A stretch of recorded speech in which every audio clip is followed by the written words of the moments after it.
ನಾನು ಸ್ಮಿತಾ ರಂಗನಾಥ್. ಇವತ್ತು ಆತ್ಮಸಾಕ್ಷಿ ಬಗ್ಗೆ ಭಾರಿ ಮಾತಾಗಿದೆ. ಒಂದು ಕಡೆ ಸಿಎಂ ಸಿದ್ದರಾಮಯ್ಯನವರು, ಮತ್ತೊಂದು ಕಡೆ ಡಿಸಿಎಂ ಡಿಕೆ ಶಿವಕುಮಾರ್ ಅವರು ಇಬ್ಬರೂ ಕೂಡ ಆತ್ಮಸಾಕ್ಷಿಯದ್ದೇ ಮಾತು.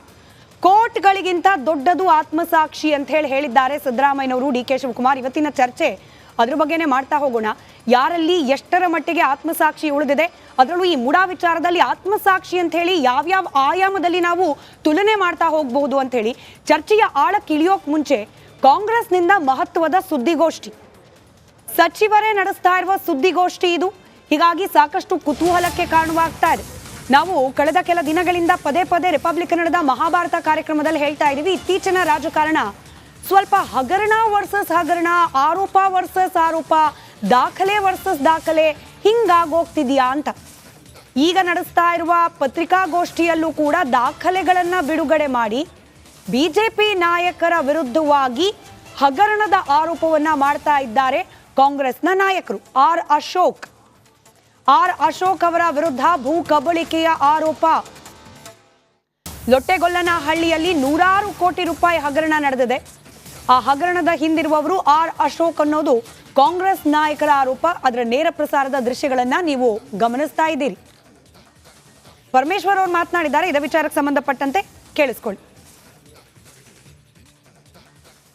2009 16/10/2009 ಓನರ್ಶಿಪ್ ಬಂದ್ಬಿಡ್ತು. ಕ್ರಯಪತ್ರ ಕ್ರಯ ಮಾಡಿಕೊಂಡ್ರು ಆರ್ ಅಶೋಕ್ ಅವರು.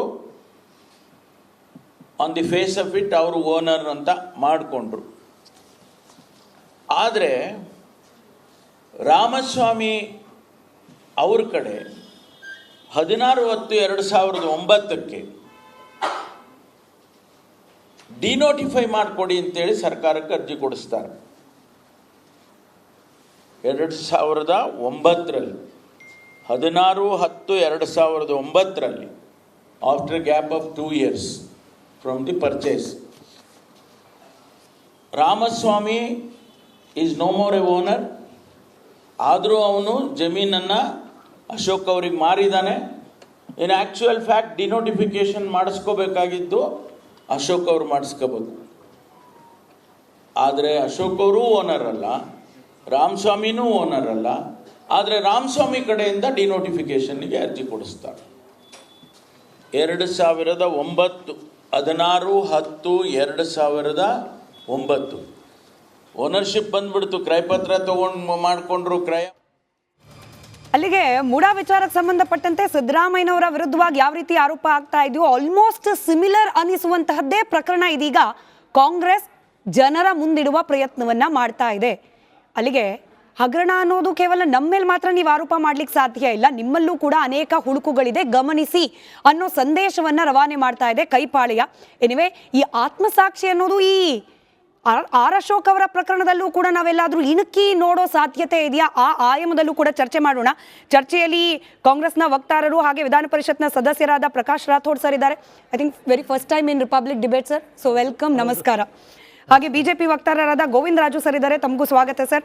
ಜೆಡಿಎಸ್ನ ವಕ್ತಾರರು ಅಶ್ವಿನ್ ಗೌಡ್ರು ಇದ್ದಾರೆ, ನಮಸ್ಕಾರ, ಕಾರ್ಯಕ್ರಮಕ್ಕೆ ಸ್ವಾಗತ. ಹಿರಿಯ ಪತ್ರಕರ್ತರು, ರಾಜಕೀಯ ವಿಶ್ಲೇಷಕರು ಸಮೀವುಲ್ಲಾ ಸರ್ ಇದ್ದಾರೆ, ತಮಗೂ ಕಾರ್ಯಕ್ರಮಕ್ಕೆ ಸ್ವಾಗತ. ಸಮೀವುಲ್ಲಾ ಸರ್, ಹಗರಣ ವರ್ಸಸ್ ಹಗರಣ ಹಿಂಗೆ ಇದೆಯಾ?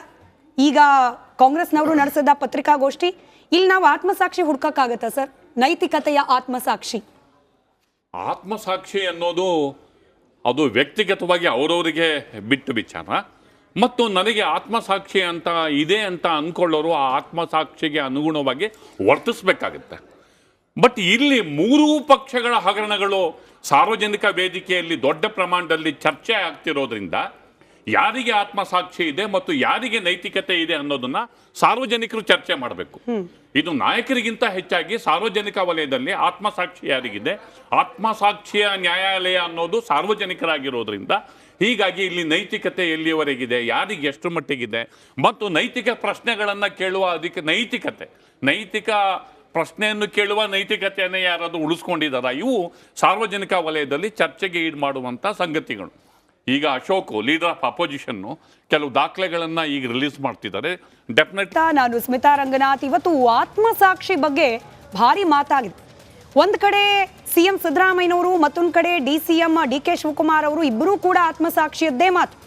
ಕೋರ್ಟ್ಗಳಿಗಿಂತ ದೊಡ್ಡದು ಆತ್ಮಸಾಕ್ಷಿ ಅಂತ ಹೇಳಿದ್ದಾರೆ ಸಿದ್ದರಾಮಯ್ಯನವರು, ಡಿ ಕೆ ಶಿವಕುಮಾರ್. ಇವತ್ತಿನ ಚರ್ಚೆ ಅದ್ರ ಬಗ್ಗೆನೇ ಮಾಡ್ತಾ ಹೋಗೋಣ. ಯಾರಲ್ಲಿ ಎಷ್ಟರ ಮಟ್ಟಿಗೆ ಆತ್ಮಸಾಕ್ಷಿ ಉಳಿದಿದೆ, ಅದರಲ್ಲೂ ಈ ಮುಡಾ ವಿಚಾರದಲ್ಲಿ ಆತ್ಮಸಾಕ್ಷಿ ಅಂತ ಹೇಳಿ ಯಾವ್ಯಾವ ಆಯಾಮದಲ್ಲಿ ನಾವು ತುಲನೆ ಮಾಡ್ತಾ ಹೋಗಬಹುದು ಅಂತ ಹೇಳಿ ಚರ್ಚೆಯ ಆಳಕ್ಕೆ ಇಳಿಯೋಕ್ ಮುಂಚೆ ಕಾಂಗ್ರೆಸ್ನಿಂದ ಮಹತ್ವದ ಸುದ್ದಿಗೋಷ್ಠಿ. ಸಚಿವರೇ ನಡೆಸ್ತಾ ಇರುವ ಸುದ್ದಿಗೋಷ್ಠಿ ಇದು. ಹೀಗಾಗಿ ಸಾಕಷ್ಟು ಕುತೂಹಲಕ್ಕೆ ಕಾರಣವಾಗ್ತಾ ಇದೆ. ನಾವು ಕಳೆದ ಕೆಲ ದಿನಗಳಿಂದ ಪದೇ ಪದೇ ರಿಪಬ್ಲಿಕ್ ಕನ್ನಡದ ಮಹಾಭಾರತ ಕಾರ್ಯಕ್ರಮದಲ್ಲಿ ಹೇಳ್ತಾ ಇದ್ದೀವಿ, ಇತ್ತೀಚಿನ ರಾಜಕಾರಣ ಸ್ವಲ್ಪ ಹಗರಣ ವರ್ಸಸ್ ಹಗರಣ, ಆರೋಪ ವರ್ಸಸ್ ಆರೋಪ, ದಾಖಲೆ ವರ್ಸಸ್ ದಾಖಲೆ ಹಿಂಗಾಗೋಗ್ತಿದ್ಯಾ ಅಂತ. ಈಗ ನಡೆಸ್ತಾ ಇರುವ ಪತ್ರಿಕಾಗೋಷ್ಠಿಯಲ್ಲೂ ಕೂಡ ದಾಖಲೆಗಳನ್ನ ಬಿಡುಗಡೆ ಮಾಡಿ ಬಿಜೆಪಿ ನಾಯಕರ ವಿರುದ್ಧವಾಗಿ ಹಗರಣದ ಆರೋಪವನ್ನ ಮಾಡ್ತಾ ಇದ್ದಾರೆ ಕಾಂಗ್ರೆಸ್ನ ನಾಯಕರು. ಆರ್ ಅಶೋಕ್ ಅವರ ವಿರುದ್ಧ ಭೂ ಕಬಳಿಕೆಯ ಆರೋಪ. ಲೊಟ್ಟೆಗೊಲ್ಲನಹಳ್ಳಿಯಲ್ಲಿ 100 ಕೋಟಿ ರೂಪಾಯಿ ಹಗರಣ ನಡೆದಿದೆ. ಆ ಹಗರಣದ ಹಿಂದಿರುವವರು ಆರ್ ಅಶೋಕ್ ಅನ್ನೋದು ಕಾಂಗ್ರೆಸ್ ನಾಯಕರ ಆರೋಪ. ಅದರ ನೇರ ಪ್ರಸಾರದ ದೃಶ್ಯಗಳನ್ನ ನೀವು ಗಮನಿಸ್ತಾ ಇದ್ದೀರಿ. ಪರಮೇಶ್ವರ್ ಅವರು ಮಾತನಾಡಿದ್ದಾರೆ, ಇದೇ ವಿಚಾರಕ್ಕೆ ಸಂಬಂಧಪಟ್ಟಂತೆ ಕೇಳಿಸ್ಕೊಳ್ಳಿ. 2009 16/10/2009 ಓನರ್ಶಿಪ್ ಬಂದ್ಬಿಡ್ತು. ಕ್ರಯಪತ್ರ ಕ್ರಯ ಮಾಡಿಕೊಂಡ್ರು ಆರ್ ಅಶೋಕ್ ಅವರು. On the face of it ಅವರು ಓನರ್ ಅಂತ ಮಾಡಿಕೊಂಡ್ರು. ಆದರೆ ರಾಮಸ್ವಾಮಿ ಅವ್ರ ಕಡೆ 16/10/2009 ಡಿನೋಟಿಫೈ ಮಾಡಿಕೊಡಿ ಅಂತೇಳಿ ಸರ್ಕಾರಕ್ಕೆ ಅರ್ಜಿ ಕೊಡಿಸ್ತಾರೆ. 2009ರಲ್ಲಿ 16/10/2009 after gap of 2 years from the purchase, Ramaswamy is no more a owner. ಆದರೂ ಅವನು ಜಮೀನನ್ನು ಅಶೋಕ್ ಅವ್ರಿಗೆ ಮಾರಿದ್ದಾನೆ. ಇನ್ ಆ್ಯಕ್ಚುಯಲ್ ಫ್ಯಾಕ್ಟ್ ಡಿನೋಟಿಫಿಕೇಶನ್ ಮಾಡಿಸ್ಕೋಬೇಕಾಗಿದ್ದು ಅಶೋಕ್ ಅವರು ಮಾಡಿಸ್ಕೋಬೇಕು. ಆದರೆ ಅಶೋಕ್ ಅವರು ಓನರ್ ಅಲ್ಲ, ರಾಮಸ್ವಾಮಿನೂ ಓನರ್ ಅಲ್ಲ. ಆದರೆ ರಾಮಸ್ವಾಮಿ ಕಡೆಯಿಂದ ಡಿನೋಟಿಫಿಕೇಶನ್ಗೆ ಅರ್ಜಿ ಕೊಡಿಸ್ತಾರೆ. 2009 16/10/2009 ಓನರ್ಶಿಪ್ ಬಂದ್ಬಿಡ್ತು. ಕ್ರಯಪತ್ರ ಮಾಡಿಕೊಂಡ್ರು ಕ್ರಯ.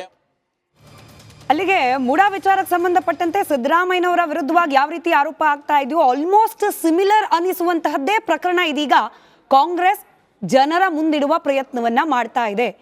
ಅಲ್ಲಿಗೆ ಹಗರಣ ಅನ್ನೋದು ಕೇವಲ ನಮ್ಮ ಮೇಲೆ ಮಾತ್ರ ನೀವು ಆರೋಪ ಮಾಡ್ಲಿಕ್ಕೆ ಸಾಧ್ಯ ಇಲ್ಲ, ನಿಮ್ಮಲ್ಲೂ ಕೂಡ ಅನೇಕ ಹುಳುಕುಗಳಿದೆ, ಗಮನಿಸಿ ಅನ್ನೋ ಸಂದೇಶವನ್ನ ರವಾನೆ ಮಾಡ್ತಾ ಇದೆ ಕೈಪಾಳ್ಯ.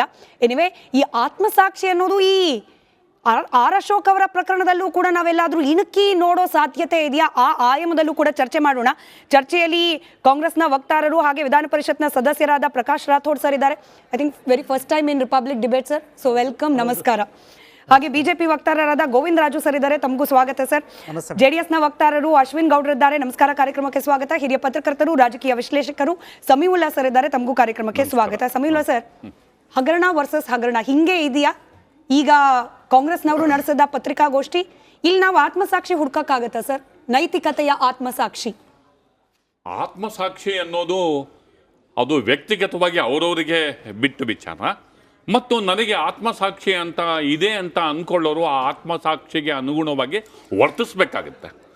ಬಟ್ ಇಲ್ಲಿ ಮೂರೂ ಪಕ್ಷಗಳ ಹಗರಣಗಳು ಸಾರ್ವಜನಿಕ ವೇದಿಕೆಯಲ್ಲಿ ದೊಡ್ಡ ಪ್ರಮಾಣದಲ್ಲಿ ಚರ್ಚೆ ಆಗ್ತಿರೋದ್ರಿಂದ ಯಾರಿಗೆ ಆತ್ಮಸಾಕ್ಷಿ ಇದೆ ಮತ್ತು ಯಾರಿಗೆ ನೈತಿಕತೆ ಇದೆ ಅನ್ನೋದನ್ನ ಸಾರ್ವಜನಿಕರು ಚರ್ಚೆ ಮಾಡಬೇಕು.